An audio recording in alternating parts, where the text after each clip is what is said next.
Okay, we're recording 4.2 on stability and the applications of stability. So stable equilibrium is what we're going to talk about. When displaced from equilibrium, the system, so we're talking about a system here, will experience a net force or torque in a direction opposite to the direction of that displacement.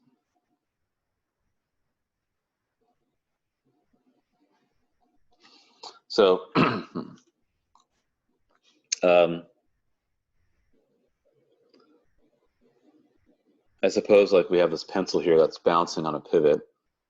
CG stands for center of gravity, just so you know.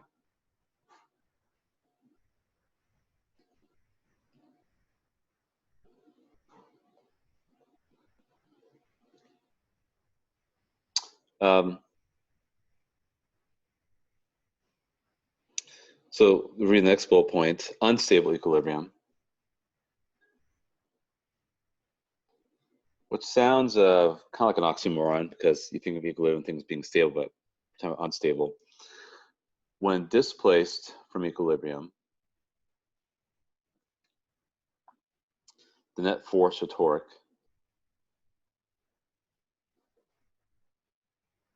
is now in the same direction of that displacement. And in neutral equilibrium, equilibrium is independent of displacement from its original position. So just some terminology for us to discuss.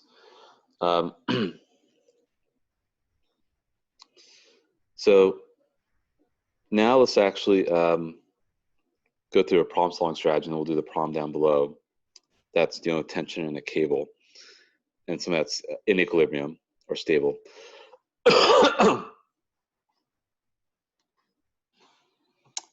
Is it in equilibrium?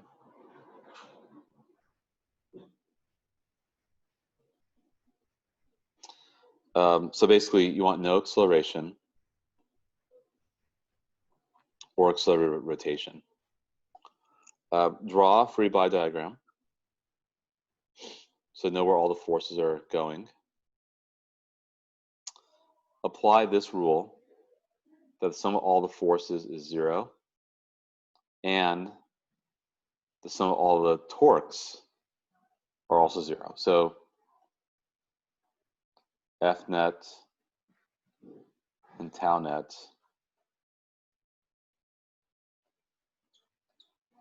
are both 0. Choose a pivot to simplify the problem, so know exactly where the rotation is happening. So the pivot is where rotation takes place. And then check your solution, make sure it seems reasonable.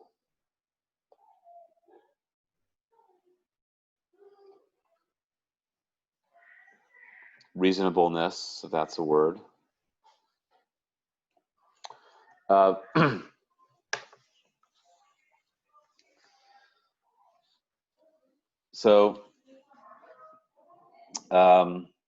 Yeah. So that's kind of what we're experiencing here. Let's try the example down below. But any questions so far?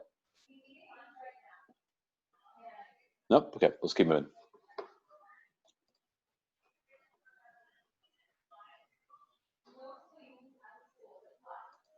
Okay, so this is an equilibrium. You have a 225 kilogram mass hanging from the end of a uniform strut, and you have the mass of the strut is 45 kilograms. Find the tension in the cable, which is the blue line here, and the horizontal vertical forces exerted by this on the strut by the hinge. Okay, so first off, we'll use this as our pivot point.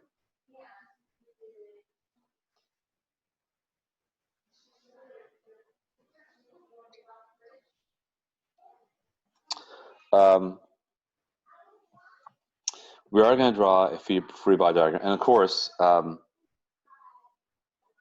told it's in equilibrium. This is basically motionless, right?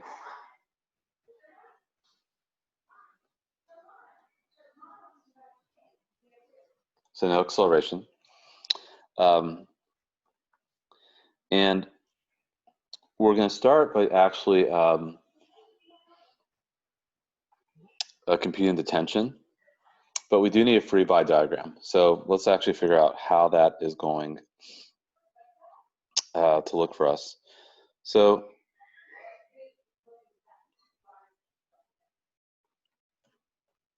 give me one sec here so I can make sense of all this. And we have the mass.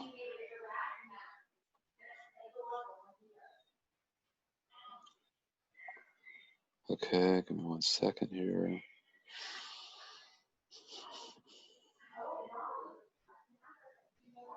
GL.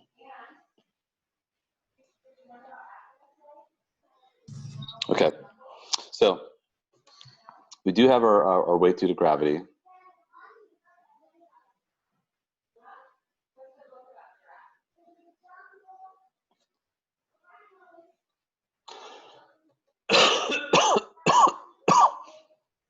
We do have our center of gravity right here.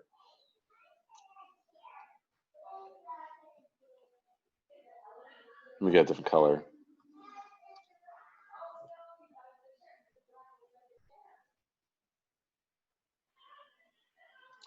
We do have the hinge. So we'll call this F, M for the mass. We'll call this the force due to a strut. This will be the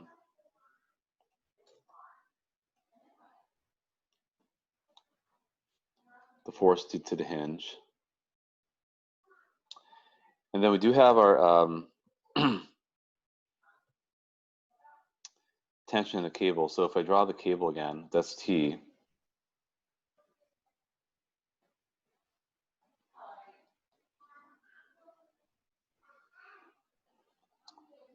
This is a tension in the X direction. And that, or we could say parallel. And again, this is at 30 degrees. Just trying to make sure I have all this stuff all straightened out here. Give me 1 sec.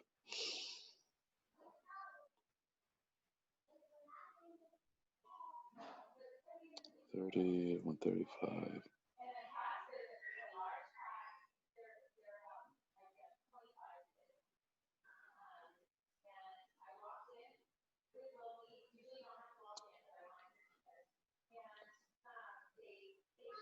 Okay.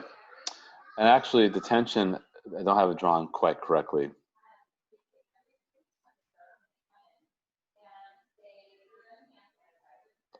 So another thing we have to keep taking into consideration, and actually I saw there's a question in the chat.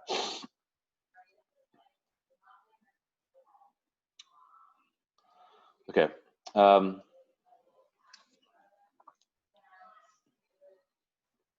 Yeah, another thing that we need to watch out for.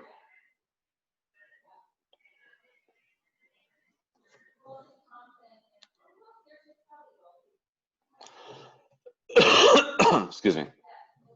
Give me 1 second here. 90, 120. Yeah. So the other thing that we have to look out for is the tension of the string, which is going to be a little interesting. It's going to be a little bit confusing. So you do have triangles like this.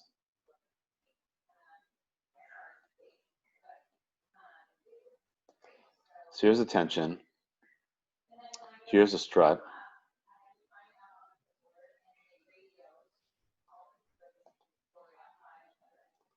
That's 30 degrees.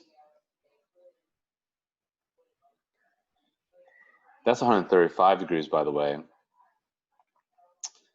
That right there is 15 degrees.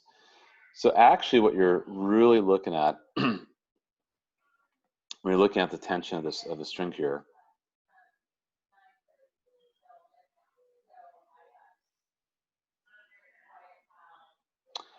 so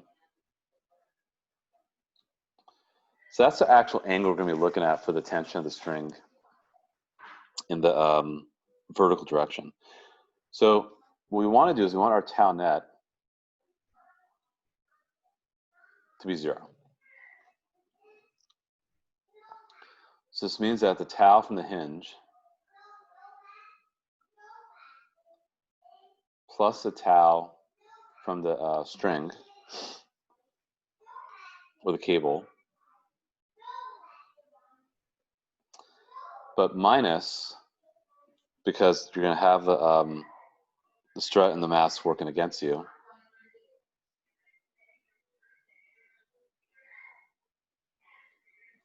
and the mass itself, all that's going to equal 0.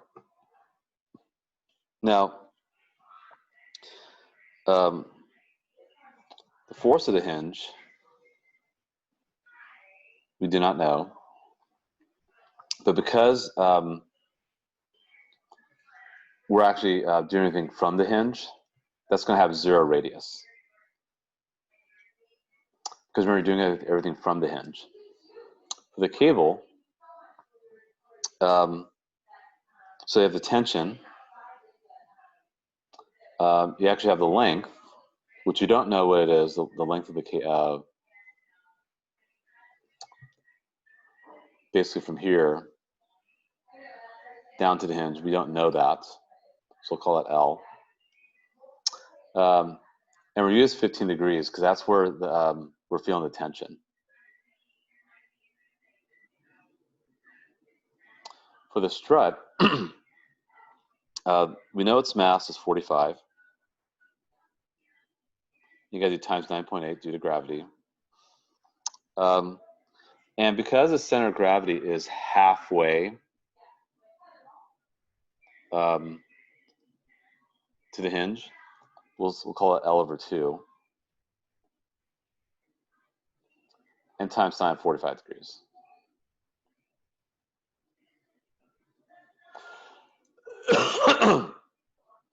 Then for the mass, it's 225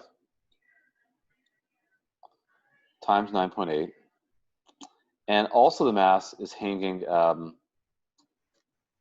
a point that's halfway to the hinge compared to the top of the strut. So we'll call that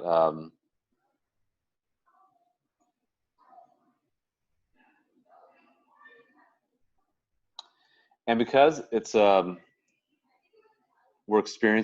pulling it at this point here, and this point's at 45 degrees.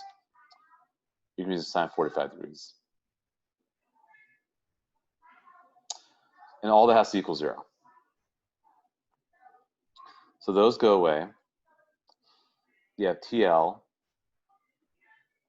times sine 15 degrees minus 155.917, multiply that out, with sine of 45 degrees, which is 0.707, by the way.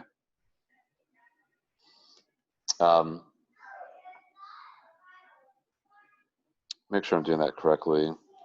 And then, of course, divide by 2 as well. So 155.917 times L minus, if you multiply all this out over here, 1559.17 also times L. You can factor out L.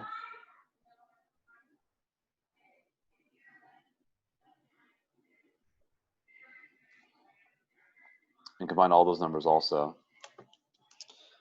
And that will get you the actual tension of the string. So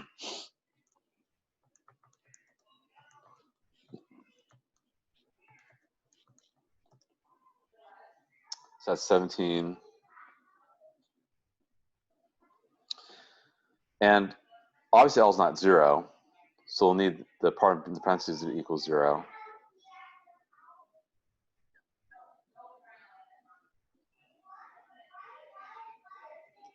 And if you solve for that by dividing by sine 15, you should get the tension being 6627 newton. So this is a pretty complicated problem. Actually, a lot more complicated as I was going through this. I guess the key things you have to realize, what are all the different forces at play here? I think I would tell you that if I put this on a test, because I think that's a little too much to ask you guys. But I have to tell you, okay, you have, calculate the torque of the hinge. And by the way, the torque of the hinge has a raised to 0. So you know it's 0. Then I'll say, hey, find me the torque of the cable. So that's going to involve the tension times the length. But I think I'd have to tell you at what length it's going to be happening and then explain to you why you're doing 15 degrees. The strut is obviously in the opposite direction, the mass is opposite because they're both pointing down. And also, I'll tell you the center of gravity is halfway of the length. And then, of course, trying to explain those angles as well. So I think those are just some things that are a little bit complex. But think about what is acting on this, right, to maintain the equilibrium. There's definitely some forces acting there. There's a tension holding it up, and there's a weight holding it down. And the weight holding it down is happening at 45 degrees. And the tension here is holding it at 15 degrees. That's why we're using 15 and 45. And the tension, from the string, that point of contact is a distance of L from the hinge, but the mass is L over 2 from the hinge. And the strut is also L over 2 from the hinge. And also has its center of gravity in the middle, and of course that's 45 degrees. So that's kind of what's happening there with all that. When they ask you to find the horizontal and vertical forces, essentially what you're doing is you're trying to balance out all the forces that are working here. But before I do that, can I erase this, or any questions so far? No? Okay. So let me clear this. So for your horizontal forces,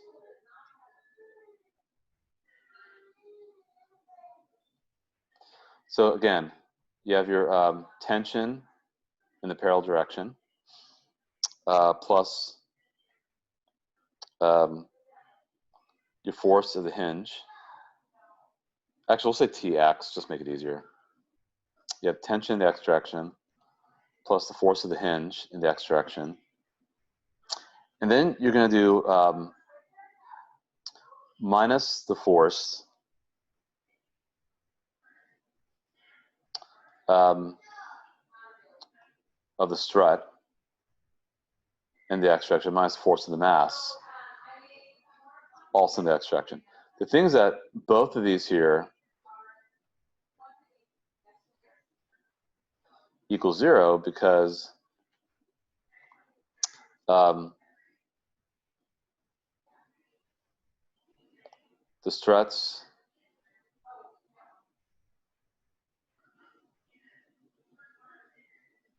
center of gravity are pointing down.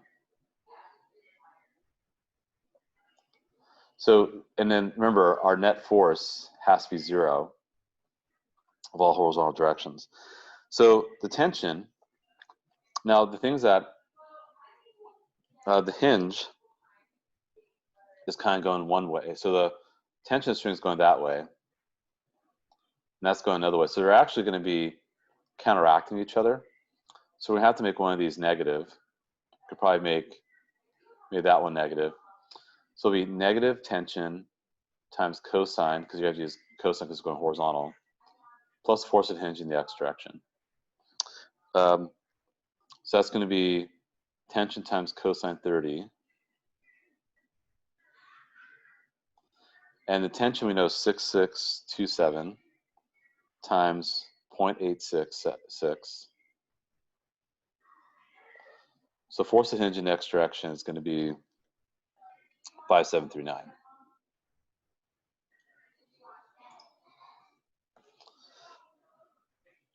Now, for the vertical directions, all your forces in the vertical direction is going to be 0. So you do have the force of the hinge in the y direction. You do have your tension.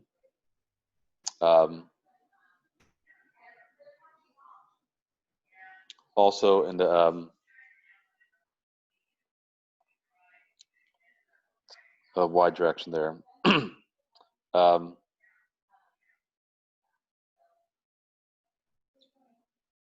And then minus force of the strut in the y direction, minus force of the mass. So solve for that.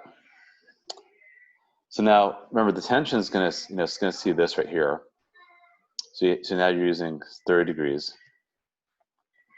So minus t times sine of 30 degrees.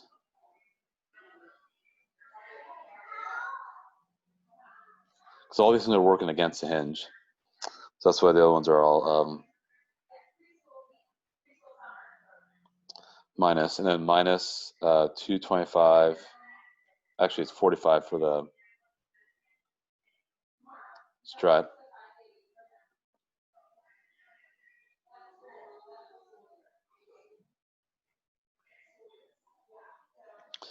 And if you work all that out, the force of the hinge in the y direction is going to be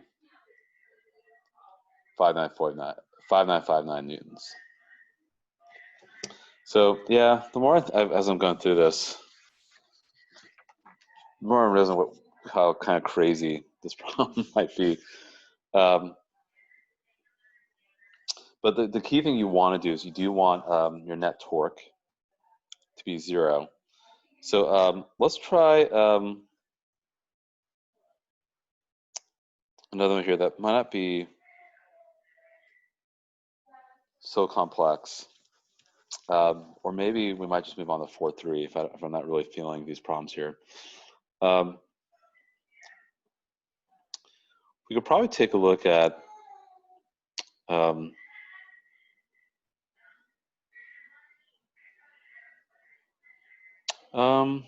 is kind of a good one. Let's look at 4.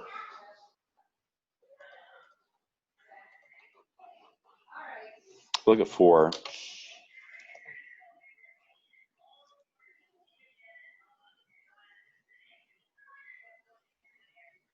Okay. I'm just trying to think what makes sense here.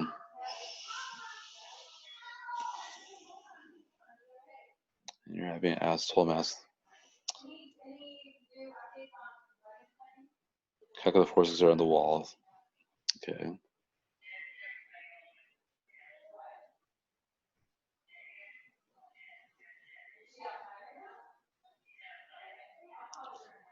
Isn't that?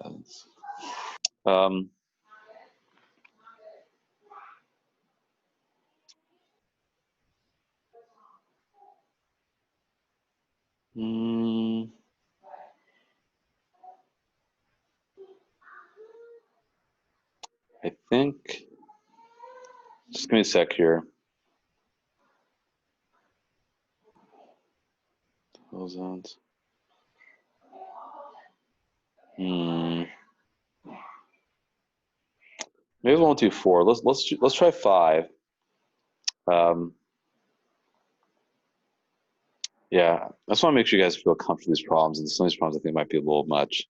Why don't you guys try this? Let's try 5. I'll set this up for you guys. Okay, let's take a look at number 5 here. Two trivial mass of 20 kilograms and 30 kilograms sit balanced on a seesaw with a pivot point located at the center. Okay. A child separated by a distance of 3 meters. At what distance from the pivot point is a small child sitting in order to maintain the balance? So we know what the answer is. The answer is right there. But how do I solve for that? How do I get that answer? So let's go through that one. And then maybe we could try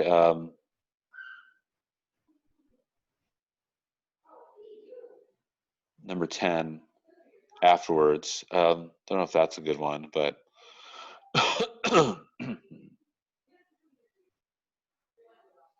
So let's look at number 5. And we go to a whiteboard. So 20 kilograms, 30 kilograms, 3 meters. Got it. Okay. Okay. So you got a seesaw.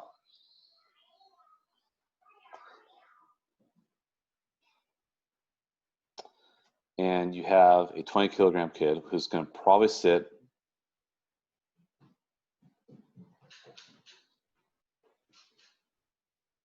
that way. And the heavier kid is obviously going to sit a little closer.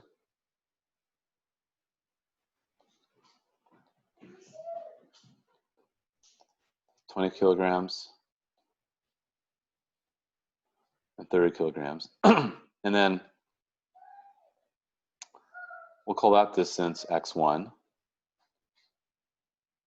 We'll call that distance x2. So x1 plus x2 has to be 3. Actually, no. Hold on, let me look at the problem one more time.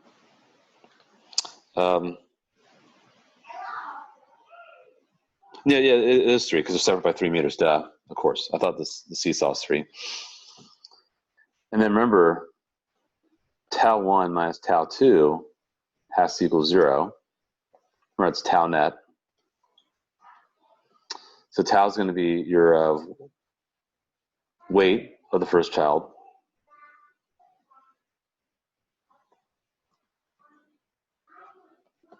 So m1g times x1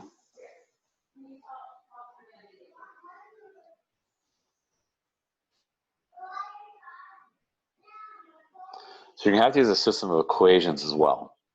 So I want you to do is solve for x1. Flex with x, solve for both. And remember, m1 and m2 you know, g we know is 9.8. Is you're going to make a system of equations here. That's equation 1. And equation 2 should be pretty simple. That's going to be 20 times 9.8 x1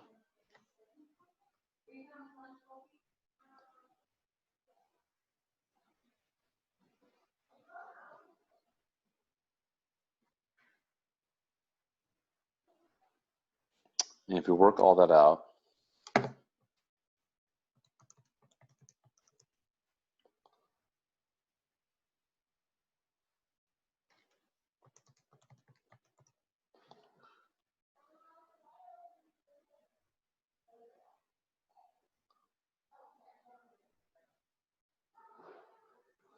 so that's equation 2. So now you're using a systems of equations, which you guys have done many times in Algebra 1 and Algebra 2, and we even reinforce in geometry. So solve for x1, x2 using substitution or elimination. I'll give you guys maybe about 3 or 4 minutes to do that. Make sure you guys get it.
Okay, so give you guys enough time to go about this.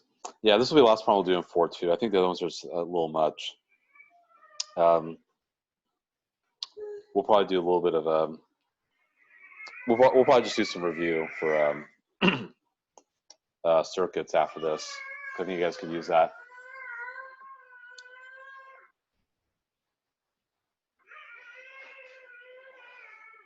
Okay, so you can do substitution, right? You can say x2 equals 3 minus x1. And if you come back here, 196 x1 minus 294, 3 minus x1 equals 0. If you keep working this out,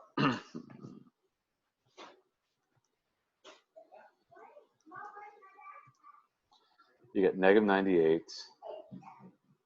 No, I lied. We'll just actually not skip steps here. 294 times 3 is 888. Sorry, 882.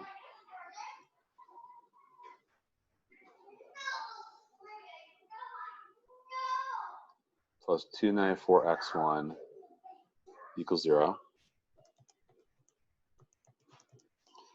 So you get 490 x1 equals 882. Solve for x1. You do get 1.8. So x2, of course, is 1.2 meters. I think that problem's kind of a fair one, but yeah, the more I think about it, these other problems are going to be a little bit too challenging. So we'll just forego the rest of that. But at least we did have that discussion about stability. We did do a problem that, so seesaw problems, definitely we like those. Okay, so let's now get out. Let me stop